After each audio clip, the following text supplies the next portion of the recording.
बिस्मिल्लाहिर्रहमानिर्रहीम। अस्सलाम वालेकुम। एक्सप्रेस स्पोर्ट्स पेज में मिर्जा इकबाल बेग एक्सप्रेस न्यूज के नाजरीन को खुशामदीद कहता है। पाकिस्तानी क्रिकेट टीम ने कल जो दूसरा वनडे इंटरनेशनल मैच था वो 7 विकेटों से जीत लिया और इस तरह पाकिस्तानी क्रिकेट टीम की कारकर्दगी बड़ी जबरदस्त रही है इब्तदाई दोनों वनडे इंटरनेशनल मैचेस में। और पाकिस्तान ने पहला मैच 5 विकेटों से जीता, कल 7 विकेटों से जीता। तो अब सीरीज जो है वो कराची शिफ्ट हो रही है, जहां 3 मई को सीरीज का तीसरा वनडे खेला जाएगा।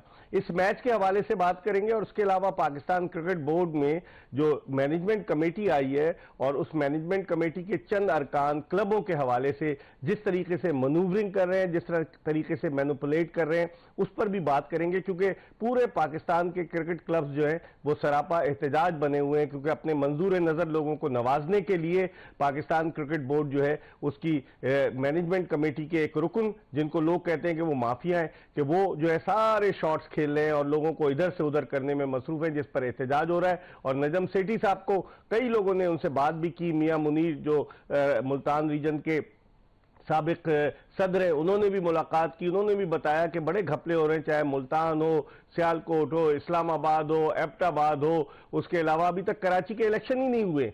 तो बहुत सारी चीजें जिन पर हम बात करेंगे, लेकिन पहले हम क्रिकेट पे जो मैच जो कल पाकिस्तान जीता, जो सीरीज है वनडे सीरीज, उसके हवाले से बात करेंगे। और हमारे साथ वीडियो लिंक पर लाहौर से मौजूद हैं पाकिस्तान के former test fast bowler Abdul Rauf. Abdul Rauf Pakistan के उन चंद क्रिकेटर्स में शामिल हैं जो बड़े पढ़े लिखे क्रिकेटर्स में जिनका शुमार होता है। इन्होंने 2 मरतबा मास्टर्स किया है और इनकी डिग्री जो है वो स्पोर्ट्स से रिलेटेड भी है एक डिग्री, और ये पाकिस्तान को टेस्ट और वनडे इंटरनेशनल मैचेस में रिप्रेजेंट कर चुके हैं। इनसे हम बात करेंगे, लेकिन इससे पहले कि हम अब्दुल रऊफ से गुफ्तगू के सिलसिले का आगाज करें, पहले क्रिकेट के हवाले से जो पाकिस्तान न्यूजीलैंड सीरीज है उसके हवाले से एक पैकेज आपको दिखाते हैं। जी, पैकेज आपने मुलाहिजा किया और पाकिस्तान की कारकर्दगी बड़ी अच्छी है। और चूंकि एशियाई विकेटों पर ये एशिया कप और वर्ल्ड कप हो रहा है, इसलिए पाकिस्तान के लिए एडवांटेज है। पाकिस्तानी बैट्समैन जो है फॉर्म में आ रहे हैं, खासतौर पर फखर जमान अब जिस तरह की फॉर्म में है तो उनसे बड़ी तवक्कुआत वाबस्ता कर ली गई हैं। इस मैच के हवाले से हम बात करते हैं और हमारे साथ वीडियो लिंक पर लाहौर से मौजूद है पाकिस्तान के former test fast bowler Abdul Rauf, जिनका तजिया तबसरा बड़ा प्रिसाइज होता है और बड़ा टू द पॉइंट होता है। इसलिए हमने इनको जहमत दी और ये हमेशा जब भी हम इनको कहते हैं ये हमेशा आ जाते हैं। इनसे बात करते हैं। अस्सलाम वालेकुम अब्दुल रऊफ। जी वालेकुम सलाम इकबाल। अब्दुल रऊफ, पहले तो वनडे सीरीज की बात करें, कैसे देखते हैं जो पाकिस्तान चेंजेस कर रहा है? जो हमने वनडे की टीम अनाउंस की उसमें इफ्तिखार अहमद का नाम नहीं है, उसमें इमाद वसीम का नाम नहीं है और हारिस को हमने आखिरी लम्हे पर रखा, और जो कॉम्बिनेशन बन रहा है जिस तरीके से, आप as a former test cricketer इसको किस निगाह से देखते हैं? इकबाल भाई, ये जो पाकिस्तान की जो मैनेजमेंट है, इनके जो फैसले हैं उनमें कंसिस्टेंसी बिल्कुल नहीं है। और सबसे ज्यादा प्रॉब्लम तब आता है जब आपके बोर्ड में बार बार चेंजिंग होती है और आप अपने जो मंसूर नजर और सिफारशी लोग हैं उनको बड़े ओहदे पर बिठा देते हैं, तो फिर वो सारा सिस्टम आपका बिगाड़ कर वो खराब कर देते हैं। अब लास्ट आप अगर पीछे वाले जो हमारे चीफ सेलेक्टर थे उनको भी सिफारिश पर ये जॉब मिली थी।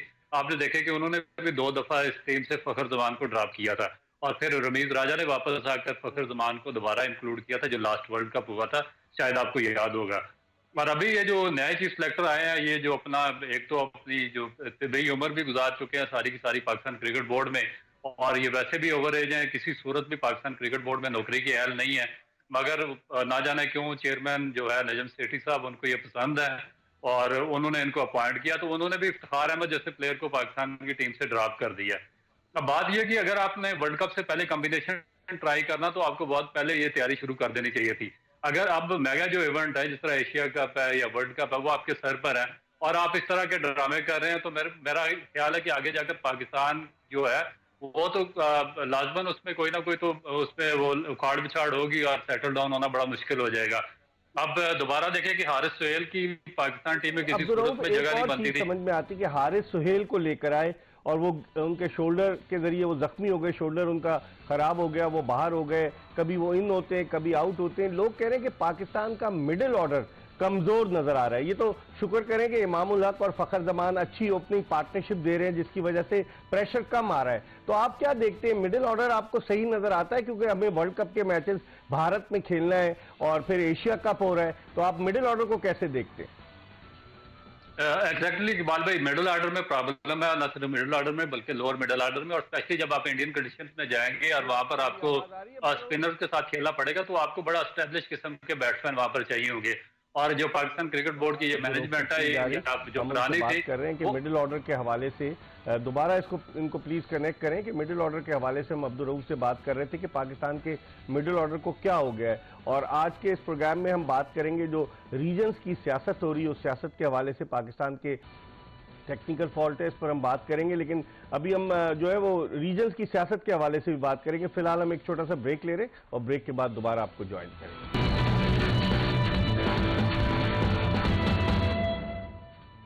ब्रेक के बाद एक मरतबा फिर खुशामदीद। कुछ टेक्निकल प्रॉब्लम की वजह से हमारा अब्दुल रऊफ से राब्ता नहीं हो सका, जिसके लिए हम आपसे माजरत खाएं। और अब्दुल रऊफ पाकिस्तान के फॉर्मर टेस्ट फास्ट बॉलर इस वक्त लाहौर में वीडियो लिंक से हमारे साथ मौजूद हैं। इनसे हम गुफ्तगू के सिलसिले का मजीद आगाज करते हैं।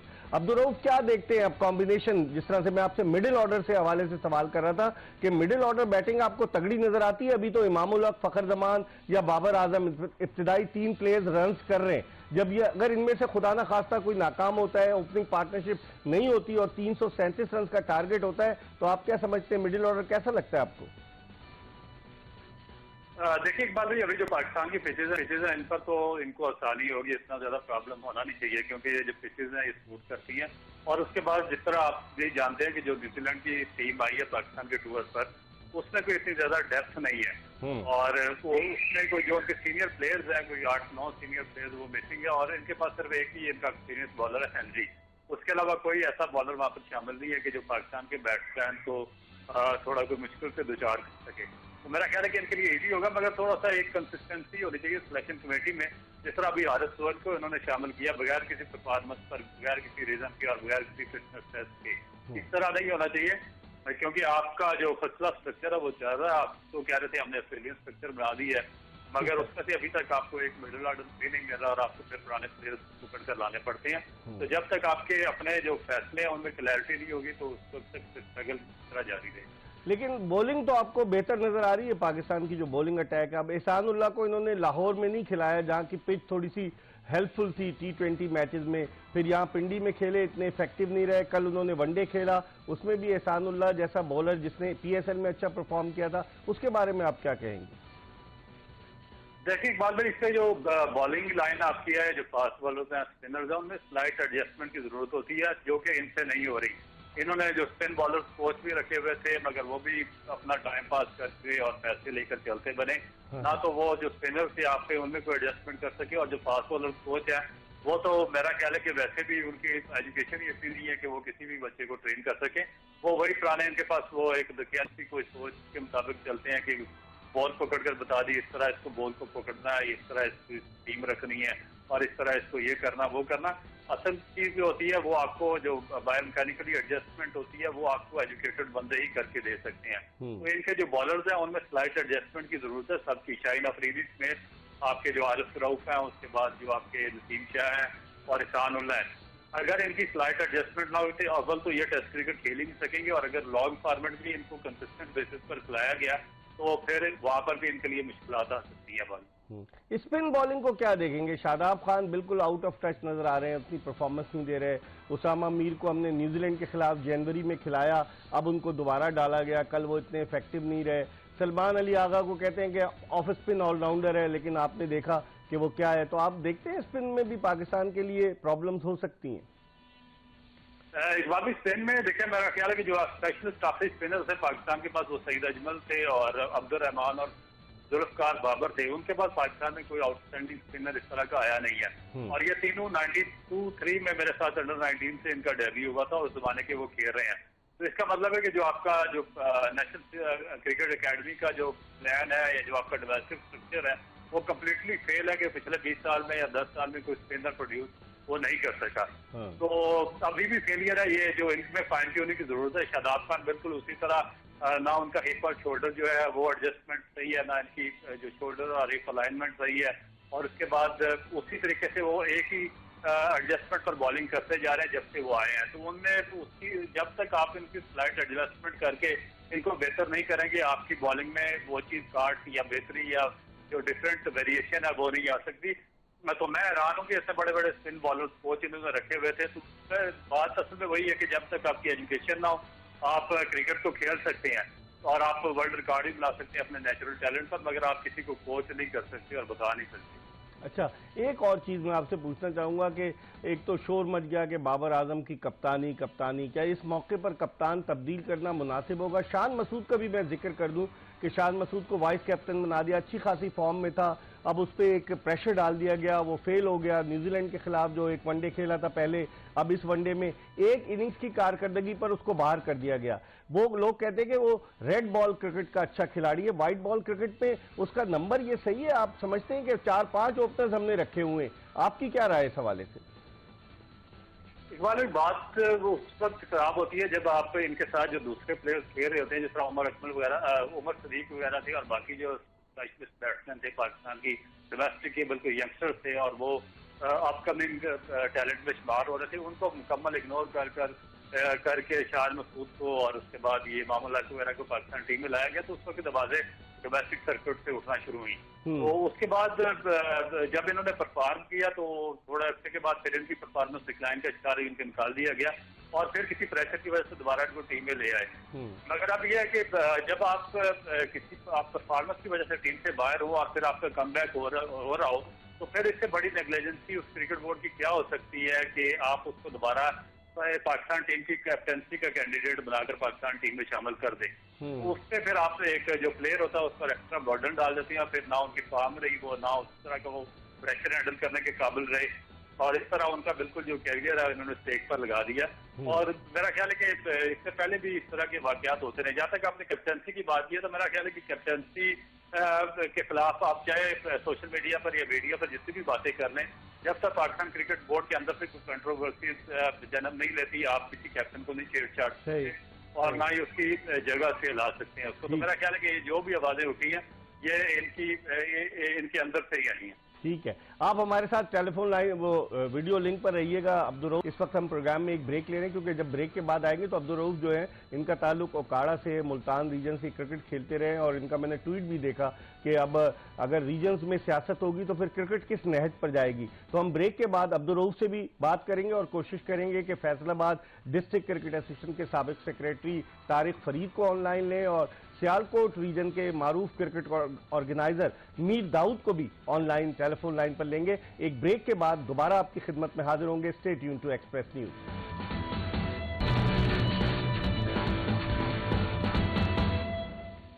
ब्रेक के बाद एक मरतबा फिर एक्सप्रेस स्पोर्ट्स पेज में आपको खुशामदीद कहते हैं और आजकल जो है वो पाकिस्तान क्रिकेट बोर्ड की जो मैनेजमेंट कमेटी रीजनल इलेक्शंस करा रही, क्योंकि 2 महीने का इजाफा किया गया इनके टेन्योर में, जो 21 अप्रैल को खत्म हो रहा था अब 21 जून को खत्म होगा। अब इन 2 महीनों में इन्हें जो है वो पाकिस्तान क्रिकेट बोर्ड को सारी चीजें करनी है। रीजनल इलेक्शंस के हवाले से बहुत बातें हो रही हैं, इस हवाले से हम बात करेंगे। हमारे साथ सियालकोट के मारूफ क्रिकेट ऑर्गेनाइजर मीर दाऊद मौजूद हैं। इस दश्त की सयाही में एक उम्र उन्होंने गुजार दी और मीर दाऊद के साथ साथ टेलीफोन लाइन पर पाकिस्तान के former test fast bowler Abdul Rauf भी मौजूद हैं, जो मुल्तान की, ओकाड़ा की क्रिकेट के हवाले से जिनका बड़ा इनपुट है। तो पहले हम मीर दाऊद साहब से बात शुरू करते हैं। अस्सलाम वालेकुम मीर दाऊद साहब। वालेकुम अस्सलाम मेरे भाई, कैसे हैं आप? मैं बिल्कुल ठीक हूँ। ये बताइए कि सियालकोट रीजन में क्या हो रहा है? मलिक जुल्फिकार कहते हैं कि नहीं जी हमारे पास क्लब ज्यादा है क्या, और बाद लोग कहते हैं कि क्लबों की नारोवाल हुआ या दीगर जगहों पर बड़े मसाइल हैं, क्या कहेंगे आप? मैं छोटी सी बात, ज्यादा लंबा नहीं, क्योंकि मुझे झूठ बोलने की आदत नहीं है और ना आपको याद है ना कस्में उठाऊंगा। हाँ। बड़ी सीधी सी बात है, इलेक्शन की जब ये शोर उठा जी, तो ये स्क्रूटनी हुई थी 2018 में। उसमें जो क्लब थे उसमें तो मलिक साहब का कोई क्लब ही नहीं था, हालांकि इनका ही आदमी प्रेसिडेंट था। अच्छा। स्क्रूटनी भी इन्होंने करवाई, लेकिन उस वक्त इनके क्लब वो रजिस्टर नहीं हुए। उसकी वजह मैं नहीं बता सकता, वो ये खुद ही बता सकते हैं। ठीक। आज विदाउट एनी रीजन, आपको पता है कि स्क्रूटनी 6 साल के बाद होती है। जी जी। और उसमें 2 इलेक्शन होते हैं। एक इलेक्शन तो ऑलरेडी ये हो चुका हुआ है 2018 का। अब ये दोबारा जब इन्होंने नया उसको हमारे वाले सिस्टम को पैकअप किया और ये खुद आ गए तो उन्होंने कहा जी वो वोट बहाल हो जाए। उसमें हमारे 45 वोट थे जो कि इसमें उन्होंने कर दिए जी, इनएक्टिव कर दिए 43 और उस 45 जी। अच्छा, उसमें ये भी थे। ठीक है, पहली स्क्रूटनी हुई, उसमें 29 वोट बने। उस वक्त ये नहीं जीत पा रहे थे, तो इन्होंने 6 वोट और डाल लिए अपनी मर्जी के। और आपको पता है बोर्ड में क्या होता है, मुझे बताने की जरूरत है। सही। अब जब मलिक साहब ने शोर मचाया तो जी वो आ रहे हैं, वो बोर्ड में, ये पहली दफा हो रहा है कि जो सिटिंग मेंबर है वो भी इलेक्शन में इंटरेस्टेड है, हालांकि होना नहीं चाहिए। फ्रॉम नोवेयर, ठीक है, 9 वोट बगैर किसी विंडो के खुले से कि भाई अगर आप उनको उनके लिए अपॉर्चुनिटी दे रहे हैं तो जो 45 दूसरे हैं उनको भी उनके लिए क्यों नहीं। ठीक है, आप हमारे साथ रहिएगा दाऊद साहब। अब्दुल रऊफ, क्या कहेंगे? आपने ट्वीट भी किया था, क्या वाकई में गड़बड़ हो रही है? जिस तरह से भावलपुर में बन गए वहां पर प्रेसिडेंट, और दूसरी जगह तारिक सरवर साहब बन गए, और दूसरी गुलजादा साहब पेशावर में बन गए, वो तो उसके मैनेजमेंट कमेटी के रुकन थे। शकील शेख साहब का भी रुका हुआ है। आप क्या कहेंगे अब्दुल रऊफ? आपने तो पाकिस्तान की डोमेस्टिक क्रिकेट तवील अरसे तक खेली है, 500 से ज्यादा फर्स्ट क्लास विकेटें हैं आपकी, क्या कहेंगे? इकबाल, इसमें देखें, सबसे बेसिक चीज जो है कि जब पैटर्न इन चीफ पर पाकिस्तान के प्राइम मिनिस्टर शहबाज शरीफ साहब, उनको नोटिस लेना चाहिए इस चीज का कि आपने गवर्निंग बोर्ड में कम से कम ऐसे न्यूट्रल लोगों को शामिल करते, कम से कम उनका कोई इन्फ्लुएंस तो ना होता। आप कौन सी इखलाकियात का तकाजा कि आप गवर्निंग बोर्ड में ऐसे लोगों को शामिल कर दें जो जाकर इलेक्शन कॉन्टेस्ट करे और इलेक्शन में हिस्सा लें। ठीक है, आइन आपको इजाजत देता, मगर कौन सी इखलाकियात आपको इस चीज की इजाजत देती है कि आप पूरे का पूरा पाकिस्तान क्रिकेट बोर्ड आप अपने हाथ पे रखें और फिर जाकर नीचे इलेक्शन में मैनिपुलेशन शुरू कर दे और अपने फेवर में लोगों को इस्तेमाल करना शुरू कर दे।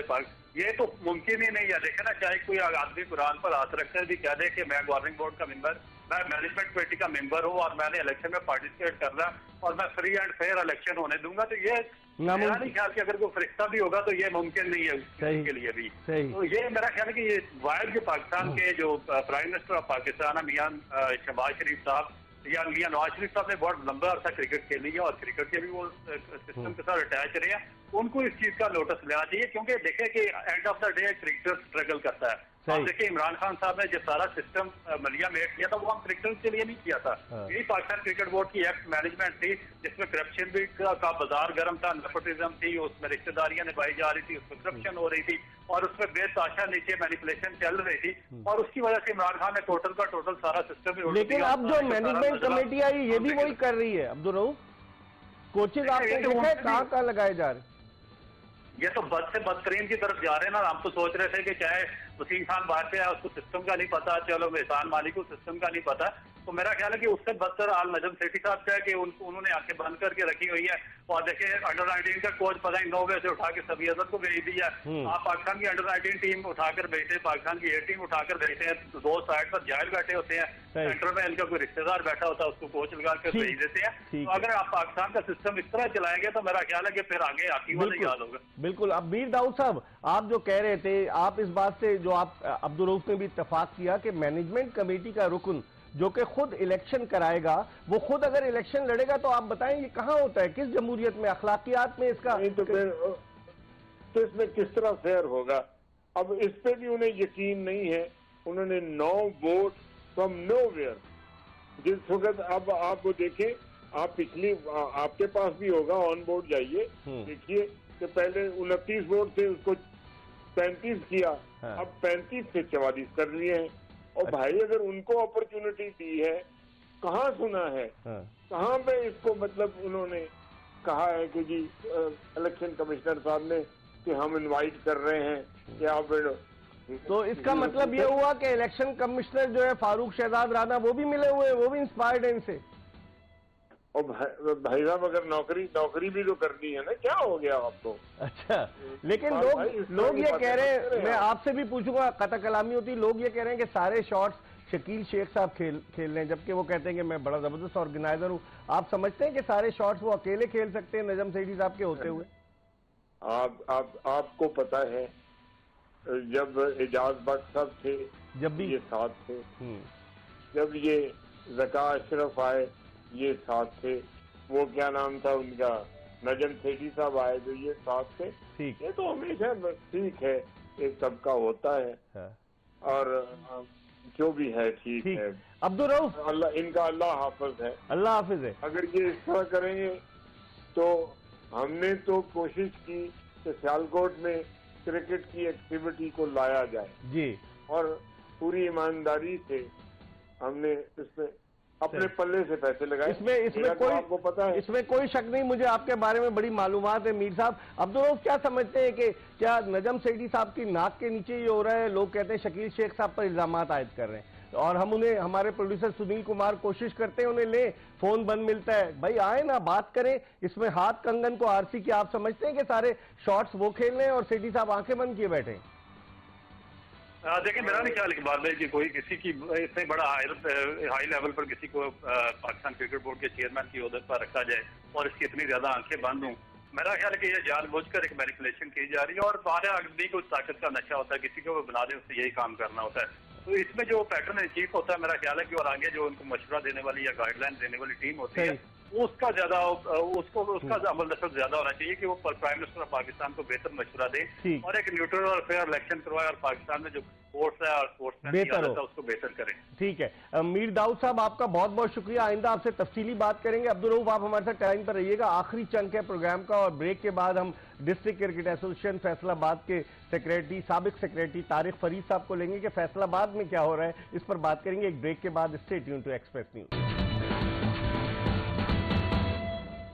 ब्रेक के बाद एक मरतबा फिर एक्सप्रेस स्पोर्ट्स पेज में खुश आमदीद। हम बात करें क्रिकेट के हवाले से। पाकिस्तान ने दूसरा वनडे जीता, उसके हवाले से हमने बात की। पाकिस्तान के former test fast bowler Abdul Rauf, जो पाकिस्तान के चंद बेहतरीन पढ़े लिखे क्रिकेटर्स में शामिल हैं, कोचिंग का भी कोर्स किया है, वो हमारे साथ मौजूद है, अपनी राय का इजहार कर रहे हैं। और हमने मीर दाऊद को, जो सियालकोट के मारूफ क्रिकेट ऑर्गेनाइजर हैं, उन्हें भी टेलीफोन लाइन पर लिया और उनसे भी बात की। अब हम बात करते हैं तारिक फरीद साहब से, कि जो कि साबिक सेक्रेटरी हैं डिस्ट्रिक्ट क्रिकेट एसोसिएशन फैसलाबाद के। इनसे पूछते हैं कि फैसलाबाद में क्या है। अब्दुल रऊफ मौजूद है, फिर अब्दुल रऊफ का इनपुट लेंगे इस हवाले से। जी तारिक साहब, बहुत बहुत शुक्रिया, क्या कहेंगे? अस्सलाम वालेकुम जनाब मिर्जा इकबाल बेग साहब। पहले तो हम आपके मशकूर हैं कि आपने फैसलाबाद पाकिस्तान के क्रिकेट में जो मेरिट की सज्जियां रही उसको उजागर किया। कोई टीवी नहीं कर रहा। पहले आपको सलूट पेश करते हैं और आपके बड़े मशहूर हैं। पूरे Faisalabad cricket association, region cricket association साहब का सदर आपके मशहूर हैं, चौधरी मोहम्मद अनवर साहब। लेकिन ये क्या हुआ, राना अनीस तो आपके साथ थे, उधर जाके कैसे मिल गए? सर, राना अनीस साहब की कोई शेख शकील साहब को सीसी में बुला के प्रेशराइज कर रहा है सबको, और ये वो बंदा है जिसने 2-3 बार हलफ भी तोड़ा है। ये राना अनीस की ये है क्रिकेट में। बस हल्फ भी उठाते हैं क्रिकेट में लोग, वफादारी में लोग हलफ उठाते हैं, हलफ उठा के तोड़ के भाग जाते हैं। अच्छा, शेख शकील साहब ने सीसी में बुलाया एजाज फरूक को और इसको, उन्होंने कहा, जबरदस्ती कहा कि मैंने चौधरी अनवर को नहीं जीतने देना। ये इस लेवल तक क्रिकेट हुई है। तो अभी क्या धांधली हो रही है फैसलाबाद में क्लबों में? सर बिल्कुल धांधली हो रही है। क्लबों के प्रेसिडेंट चेंज किए हुए हैं, पूरी प्रेशराइज कर रहे हैं और कह रहे हैं कि एक्चुअली इन्होंने ये दिया हुआ मैसेज कि शेख शकील क्रिकेट बोर्ड का पूरा हाल नाल है। मुझे समझ नहीं आ रही नजम सेठी साहब किधर है। वो डिफेक्टिव चेयरमैन है क्या शेख शकील? बिल्कुल, वो चेयरमैन बना हुआ। मुझे समझ नहीं आ रही, ये तो ऐसे तो कोई तरीका नहीं ना है। ऐसी क्रिकेट हो रही है, क्लबों को उड़ाया जा रहा है, क्लबों को प्रेशराइज किया जा रहा है और कोचेज इन्वॉल्व हैं जो पीसीबी के पे रोल पे है, वो जाके वोटों के पास जा रहे हैं। शौकत साहब तो लेके गए थे ना शकील शेख साहब को राना सनाउल्लाह के पास। हाँ, राना सनाउल्लाह के पास तनवीर शौकत लेके गया और तनवीर शौकत अब क्लबों के प्रेसिडेंट कहता कि आपके लड़के तो मैंने खिलाने हैं, इस ग्रुप को वोट दो। कोच है, ठीक है, आप लाइन पे रहिएगा, आप लाइन पे रहिएगा। अब्दुल रऊफ, क्या समझते हैं क्लबों की ये सियासत, इससे नुकसान कितना हो रहा है? जो कोचेज लगाए जा रहे हैं, जिस तरह सभी अजहर को, जो कजन है शकील शेख साहब के, उनको लगा दिया गया, और भी बहुत सी घपले हैं। आप क्या कहेंगे इस हवाले से? देखिए, मेरा ख्याल है कि ये सवाल आपको नजम सेठी साहब से पूछना चाहिए कि आपकी नाक के अंदर ये सारा कुछ, ये खेल कैसे खेला जा रहा है। और अगर आप इस खेल को भी कंट्रोल नहीं कर सकते तो आप पाकिस्तान क्रिकेट बोर्ड को और पूरे पाकिस्तान को ऑल ओवर द वर्ल्ड कैसे कंट्रोल करेंगे और पाकिस्तान की क्रिकेट को आगे कैसे स्टेब्लिश करेंगे? क्योंकि पाकिस्तान क्रिकेट बोर्ड है, वन मैन शो नहीं है, इसमें बेशुमार लोग हैं जिनका इनपुट होना चाहिए। पाकिस्तान के साथ लेजेंड्स हैं, उनका बहुत ज्यादा किरदार है पाकिस्तान की क्रिकेट में और उनको भी साथ लेकर चलना चाहिए। उसके बाद जो नीचे आपके हाईली एजुकेटेड लोग हैं उनको साथ रखकर आपको उनको साथ रखना चाहिए। आपने अपने रिश्तेदारों को, अपने बेटों को, अपने भाइयों को आगे पीछे oblige करना शुरू कर दिया और ये मेरा ख्याल है कि आज से नहीं, एक बहुत पुराना सिलसिला। अब इसका मेरा ख्याल है कि अब इमरान खान साहब जो है उन पे भी ब्लेम आता है कि जो उनका ऑस्ट्रेलियन स्ट्रक्चर था वो बिल्कुल जमीन के साथ मिलिया मेट हो गया। वो पाकिस्तान की ग्राउंड रियलिटी के साथ, जो पाकिस्तान की मारूजी हालात था उनके साथ मुवाफकत नहीं रखता था, और उसको उसका जो सारे का सारा नजला वो चेयरमैन रवीज राजा पर गिरा। रवीज राजा ने कोई ब्लंडर नहीं किया, मगर जो इमरान खान की ये गलत पॉलिसियां थी वो आगे सारा नजला रवीज राजा पर गिरा है, और उससे बड़ी तादाद जो सफर कर रही थी, और इसका फायदा इस ग्रुप ने उठाया कि इन्होंने कहा कि हम रीजनल क्रिकेट और जो डिपार्टमेंट क्रिकेट है रिवाइव कर देंगे, और उसमें जो एक बहुत बड़ी तादाद है उसको रोजगार मिल जाएगा। तो इसमें ट्रांसपेरेंसी क्या है? अब तक अब्दुल रऊफ कौन सा इदारा ऐसा है जिसने अपनी टीम बना दी, लड़कों को रोजगार दिया, कोई नजर आया आपको? अभी जो वही जो पुराने चल रहे हैं, उसके बाद अलावा अभी तक कोई नया तो मेरा नहीं ख्याल कि जब तक ये ऐलान नहीं करेंगे और उस वक्त तक एक सही प्रॉपर प्लान पाकिस्तान कौम को नहीं देंगे और डिपार्टमेंट को नहीं देंगे, उस वक्त तक तो सारी चीजें हवा में है ये बातें। सही। तारिक फरीद साहब, ये बताइए कि फैसलाबाद में क्या सूरत हाल है, कितने क्लब्स हैं आप लोगों के पास? सर हमारे पास 52 क्लब्स रजिस्टर्ड हैं, उसमें से इंशाल्लाह 24 हमारे पास है, बाकी अभी प्रेशराइज कर रहे हैं, लेकिन कोशिश है कि हम इनको बदल के रख देंगे। नहीं, प्रेशराइज कौन कर रहा है? प्रेशराइज कौन कर रहा है? सर शेख शकील थ्रू वो पॉलिटिकली एम शारिया राना सनाउल्लाह के थ्रू प्रेशराइज हो रहे हैं। अच्छा, लेकिन क्रिकेट में सियासत तो नहीं आनी चाहिए ना? क्रिकेट तो बिल्कुल नहीं आनी चाहिए। मैं राणा साहब से भी दरख्वास्त करूंगा, ये एक छोटे हमारी क्रिकेट की इलेक्शन डिफरेंट इलेक्शन है, आप क्यों इस लेवल पे इन्वॉल्व हो रहे हैं? आपसे दरख्वास्त है, आप इतने बड़े ओहदे पे हैं, छोटी छोटी चीजों पे इन्वॉल्व हो रहे हैं, और इससे फैसलाबाद की क्रिकेट ऑलरेडी खत्म हो चुकी है। इसके अलावा मिर्जा साहब शालकोट का मीर दाऊद, तहत भट्ट, इनके क्लबों को ना नमान भट्ट साहब जीत रहे हैं, ना मलिक जुल्फकार जीत रहे हैं, इलेक्शन क्यों नहीं करवा रहे हैं? और इनका नोटिफिकेशन अपर दीर में स्टे हुए हैं, हर जगह स्टे हुए हैं। तो इसी तरह बलूचिस्तान में आपके मुताबिक सारे ये तो एक पूरी प्लानिंग के तहत प्रेसिडेंट बदले गए हैं, ये कोई इंसाफ था नहीं। आप जो 18 की स्क्रूटनी कॉन्स्टिट्यूशन 14 कहते हैं उसकी स्क्रूटनी की लिस्ट के मुताबिक इलेक्शन कराएं, जो जीत जाए ठीक है। तो इसका मतलब ये हुआ कि पाकिस्तान क्रिकेट को नुकसान होगा ना? अब्दुल रऊफ क्या कहेंगे? ये बिल्कुल सही कह रहे हैं, फ्री एंड फेयर इलेक्शन होने चाहिए और न्यूट्रल इलेक्शन होने चाहिए, जिसमें किसी की कोई इन्वॉल्वमेंट नहीं चाहिए, और कोई पाकिस्तान क्रिकेट बोर्ड की जानिब से उस पर मैनिपुलेशन नहीं होनी चाहिए। अगर आप मैनिपुलेट करेंगे नीचे जाकर रीजनल लेवल पर, डिस्ट्रिक्ट लेवल पर और क्लब लेवल पर, तो इससे सारा पाकिस्तान क्रिकेट का ढांचा मिलिया मेट होगा। इसमें फिर सबसे ज्यादा जो एंड पे नुकसान होता है वो क्रिकेटर्स का होता है, और क्रिकेटर सफर करते हैं। जो क्लब वोट दे देगी, जिसको ये इलेक्ट कर लेंगे, जो डिस्ट्रिक्ट में प्रेसिडेंट आ जाएगा वो अपने लड़के खिलाएगा, जिससे उसको वोट दिए होंगे वही खिलाएगा। फिर इसी तरह जो रीजन में बनेगा वो अपने लड़कों को एडजस्ट करना शुरू हो जाएगा, और एक पूरे का पूरा जो ढांचा है क्रिकेट का सफर करता है। आखिरी मैं कमेंट चाहता हूं, तारिक फरीद साहब, आप क्या समझते हैं कि आप लोगों ने लिखा पीसीबी के चेयरमैन को, या आपने पीसीबी के पेट्रन वजीर आजम पाकिस्तान को लिखा कि धांधियों का बाजार गर्म है इंतखाबात में? मैंने बिल्कुल नजम सेठी साहब को व्हाट्सएप पे मैसेज दिया, उन्होंने यही कहा था कि हम फ्री एंड फेयर सिलेक्शन करवाएंगे, कोई इन्वॉल्व, लेकिन झूठ है सारा। अच्छा। और दूसरी बात है, ये सब गैर-आईनी काम। सर मिर्जा साहब अभी तो इनकी गवर्निंग बोर्ड बदली ही नहीं। हाँ। पूरी गवर्निंग बोर्ड आएगा तो ये अपॉइंटमेंट कर सकते थे, कैसे की है सभी अजहर को या फलां को, ये कोई नौकरी नहीं रख सकते जब तक गवर्निंग। ये तो सिर्फ केयर टेकर है, उसमें तो वैसे माजिद खान लेवल, रऊफ, इतने बड़े प्लेयर आने चाहिए थे केयर टेकर में जो मेडल पे काम करते हैं। ये तो गजियां उड़ाई हुई हैं। चले बहुत बहुत शुक्रिया आपका अब्दुल रऊफ आपका, और तारिक फरीद साहब आपका। इसके साथ ही एक्सप्रेस स्पोर्ट की ये एपिसोड अपने इख्तिताम को पहुंची। इंशाल्लाह जिंदगी ने वफा की तो आपको आइंदा भी बताते रहेंगे कि क्या हो रहा है, क्योंकि हक के लिए आवाज बुलंद करना जो है वो हम अपना फर्ज समझते हैं। और शकील शेख साहब को मुताद्दिद बार हमारे प्रोड्यूसर सुनील कुमार साहब ने कांटेक्ट करने की कोशिश की, लेकिन पता नहीं क्यों वो दूर भाग रहे हैं। बहरहाल इस पर हम बात करेंगे। इसके साथ ही मिर्जा इकबाल बेग और एक्सप्रेस न्यूज की पूरी प्रोडक्शन टीम को इजाजत दीजिए। अल्लाह हाफिज।